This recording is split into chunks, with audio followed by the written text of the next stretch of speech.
बिस्मिल्लाहिर्रहमानिर्रहीम। स्टूडेंट्स, आज हम बात करेंगे सिमेट्रिक और स्क्यू सिमेट्रिक मैट्रिक्स के बारे में। ये मैट्रिक्स की ही टाइप्स हैं, लेकिन हमने वहाँ डिस्कस नहीं किया था इस वजह से, क्योंकि इनके डेली जो क्वेश्चन हमारे पास हैं वो 1.3 एक्सरसाइज में आते हैं, तो इस वजह से इनको हम यहाँ डिस्कस करेंगे। और बहुत इंपॉर्टेंट टाइप्स दोनों के दोनों हैं ये। कभी इसकी डेफिनेशन या इसके रिलेटेड शॉर्ट क्वेश्चन आ जाता है, इंपॉर्टेंट है हमारे पास ये। सिमेट्रिक मैट्रिक्स होता क्या है? अ square matrix A is called symmetric if A transpose is equal to A। पहली कंडीशन यहाँ क्या है, समझना रहा गौर से। अ स्क्वायर मैट्रिक्स इट मीन्स पहले वो क्या होना चाहिए? Square matrix. स्क्वायर मैट्रिक्स का मतलब होता है उसमें नंबर ऑफ रॉस और नंबर ऑफ कॉलम आपस में क्या होना चाहिए? इक्वल। उसके बाद अगली कंडीशन क्या है? उस मैट्रिक्स अगर हम ट्रांसपोज लें, दोबारा हमारे पास वही मैट्रिक्स आ जाए तो हम ऐसे मैट्रिक्स को कहते हैं सिमेट्रिक मैट्रिक्स। एग्जांपल देखें ज़रा, इसकी यहाँ पे दी हुई है। सी है 1 2 3 2 -1 4 3 4 0। इसका ट्रांसपोज ले ज़रा, ये देखें 1 2 3 हमारे पास पहले कॉलम में आ जाएगा, 2 -1 4 दूसरे कॉलम में, 3 4 0 तीसरे कॉलम में आ जाएगा। अब जरा गौर करें, हमने ट्रांसपोज दिया, इसको कोई फर्क नहीं पड़ा, दोबारा हमारे पास वही मैट्रिक्स आ गया तो प्रूव हो गया। तो सी का हमने ट्रांसपोज दिया, दोबारा हमारे पास सी ही आ गया, ये सिमेट्रिक है। अब बुक पे तो एक एग्जाम्पल दी हुई है, आपने अपने पास से एग्जाम्पल्स किस तरह लेनी है सिमेट्रिक मैट्रिक्स, उसमें कुछ कंडीशंस आपने याद रखनी है। पहली कंडीशन ये है कि पहली रो और पहला कॉलम हमेशा इक्वल होने चाहिए। दोबारा सुन लीजिए, पहली रो और पहला कॉलम हमेशा इक्वल हो सिमेट्रिक मैट्रिक्स की अपने पास से एग्जांपल लेने के लिए। उसके बाद ये वाली एंट्रीज दोनों सेम हो, ये वाली एंट्रीज, और यहाँ पे जीरो हो, यहाँ पे जौन सी मर्जी एंट्री आ जाए। ठीक है, मैं एक बार रिपीट करता हूँ दोबारा से। सिमेट्रिक मैट्रिक्स की एग्जांपल देने के लिए कौन सी कंडीशन याद रखनी है? पहली रो पहला कॉलम सेम, ये दोनों एंट्रीज सेम होनी चाहिए। 3 है 3 हो, यहाँ पे 4 है 4 हो, यहाँ पे 0 होना चाहिए, और यहाँ पे कोई भी नंबर आ जाए तो आप इजीली सिमेट्रिक मैट्रिक्स एग्जांपल दे सकते हैं। अगर इन कंडीशन में से एक पूरी नहीं हो रही तो आप एग्जांपल देंगे, अपने पास से एग्जांपल लेंगे इसकी, तो जो आपका आंसर है वो ठीक नहीं आएगा। नेक्स्ट हमारे पास है स्क्यू सिमेट्रिक मैट्रिक्स।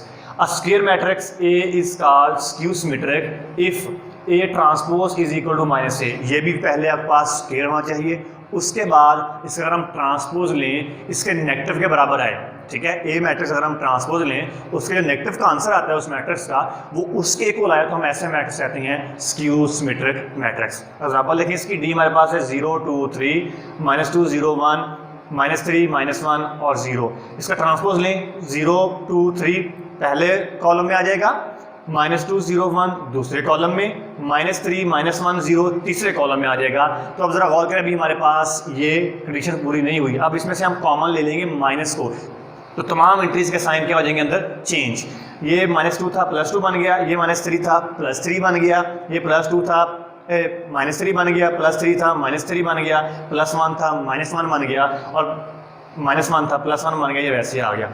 और डी ट्रांसपोज किसके बराबर आया? -D। देखें सारे सारा डी के बराबर है, ये वाला -7 आ जाएगा। इट मीन्स डी ट्रांसपोज लिया हमने, उसके नेगेटिव के बराबर आया, तो ये कंडीशन सेटिस्फाई कर रहा है, और ये हमारे पास क्या है? Skew symmetric matrix. इसकी एग्जांपल आपने कैसे देनी है अपने पास से? उसकी कंडीशन क्या है? नंबर 1 कंडीशन ये है, तमाम के तमाम जो डायगोनल एंट्रीज वो 0 हों। स्क्यू सिमेट्रिक मैट्रिक्स की एग्जांपल देने के लिए तमाम की तमाम जो डायगोनल एंट्रीज हैं वो 0 होनी चाहिए।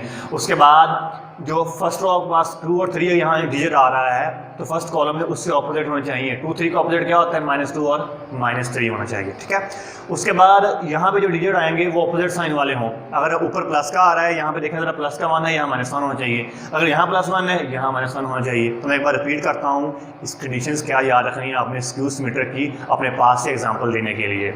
नंबर 1, इसके तमाम डायगोनल एंट्रीज 0 होनी चाहिए। नंबर 2, फर्स्ट रो और जो फर्स्ट कॉलम है वो ऑपोजिट साइंस वाली एंट्रीज होनी चाहिए। नंबर 3, यहाँ पे जो एंट्रीज आएंगी वो ऑपोजिट साइंस वाली होनी चाहिए। ठीक है, तो आप लोगों के लिए यहाँ पे असाइनमेंट है बेटा, आप लोगों ने इन दोनों सिमेट्रिक और स्क्यू सिमेट्रिक की अपने पास से 3 एग्जांपल्स अपने पास से लिख के सेंड करनी है। ठीक है, नेक्स्ट है एडिशन ऑफ मैट्रिसेस। क्या होता है? कोई भी 2 मैट्रिसेस अगर हमें दिए गए हो, हम उनको ऐड किस तरह कर सकते हैं? उसके लिए कंडीशन आपने याद रखनी है कि 2 matrices are conformable for addition of if they have same order.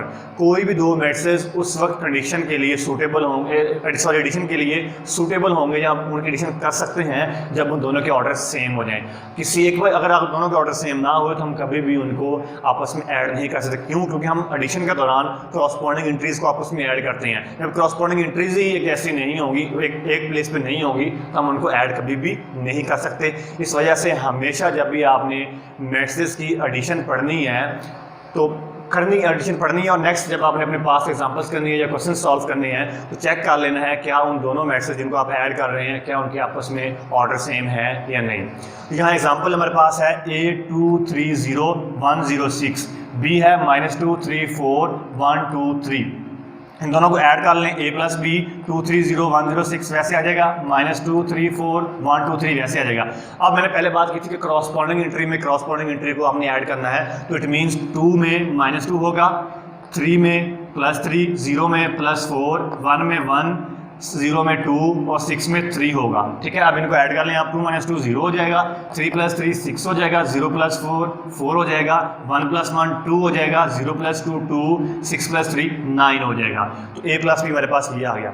Next है subtraction, same process same condition, just जो सेकंड मैट्रिक्स है उसके साइन चेंज हो जाएंगे, ऑपोजिट साइन आ जाएंगे, बस इतना फर्क आएगा, बाकी कंडीशन वही है कि सेम ऑर्डर हो तब उनको हम सब्ट्रैक्ट कर सकते हैं। ठीक है, 2 3 0 मैंने वही A और B मैट्रिसेस लिए हैं, इन दोनों को ये देखें माइनस किया तो देखें 2 ये माइनस और ये माइनस की वजह से +2 आ गया, 3 - 3 बन गया, 0 - 4 1 - 1 0 - 2 6 - 3। अब देखें 2 + 2 4 हो जाएगा, 3 - 3 0 0 - 4 देखें जरा तमाम एंट्रीज के साइन यहाँ चेंज हो गए हैं, यानी सेकंड मैट्रिक्स जो होगा सब्ट्रैक्शन के दौरान उसके सारे साइन चेंज हैं। क्यों? क्योंकि सेंटर में माइनस का साइन है।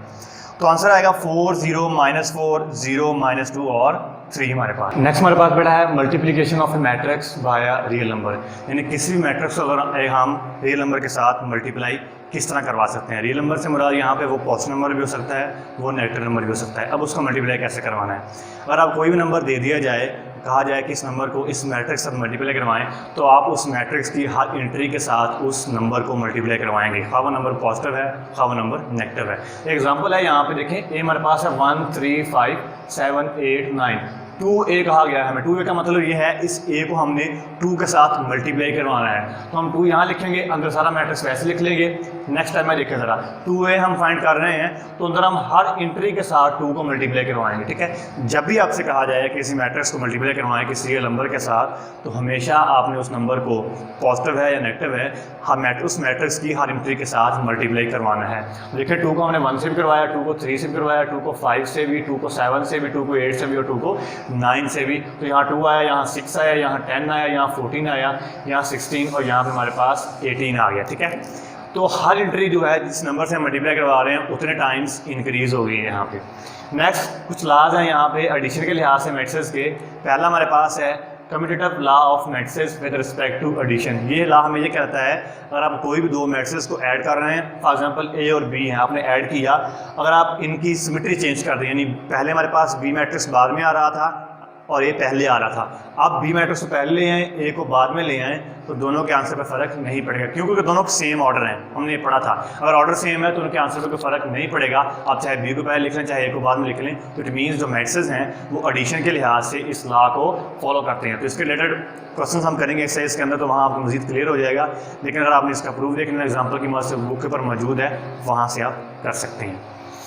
Associative law of matrices with respect to addition, इसका मतलब क्या होता है? एसोसिएटिव का एसोसिएट करना, कनेक्ट करना, यानी 3 मैट्रिसेस हमारे पास होंगे उनके लिए एप्लीकेबल है ये। तो देखें A B C है ना, यहाँ पे हम B और C को आपस में एसोसिएट करवा रहे हैं, उसका जो आंसर आ रहा है उसको A से करवा रहे हैं, और इस साइड में हम A और B को पहले आपस में करवा रहे हैं एसोसिएट और C को बाद में करवा रहे हैं। तो ऐसे ही 3 मैट्रिसेस पे एप्लीकेबल है ये, जिसमें हम कोई भी 2 मैट्रिसेस को आपस में एसोसिएट करवाते हैं, मतलब ब्रैकेट में लिख लेते हैं उसको, और तीसरा मैट्रिक्स हमारे पास वैसे ही रहता है। और अगली साइड पे हम क्या करते हैं, जिन 2 को पहले मिलाया था उनकी बजाय अगले 2 को मिला देते हैं और पहले वाले को वैसे छोड़ देते हैं। ठीक है, तो एसोसिएटिव लॉ हमारे पास ये भी होल्ड करता है मैट्रिसेस के लिए एडिशन के लिहाज से। इसके रिलेटेड हम बहुत सारे क्वेश्चन करेंगे एक्सरसाइज के अंदर, तो वहाँ मजीद क्लियर हो जाएगा ये।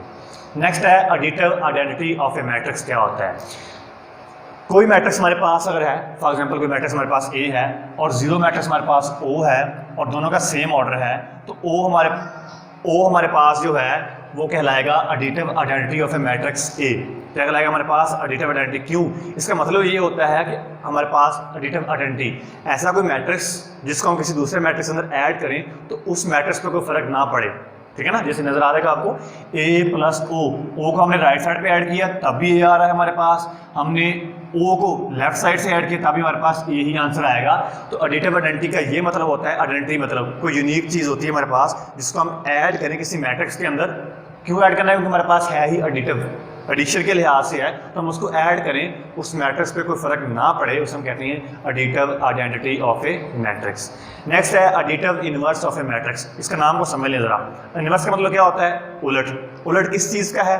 Additive, addition. एडिशन का उलट क्या होता है? सब्ट्रैक्शन होता है। तो यानी किसी मैट्रिक्स का अगर आपसे कहा जाए एडिटिव इनवर्स फाइंड करें तो आप सिंपल क्या ले लेंगे? उसका नेगेटिव मैट्रिक्स ले लेंगे, वो उस मैट्रिक्स का एडिटिव इनवर्स आ जाएगा।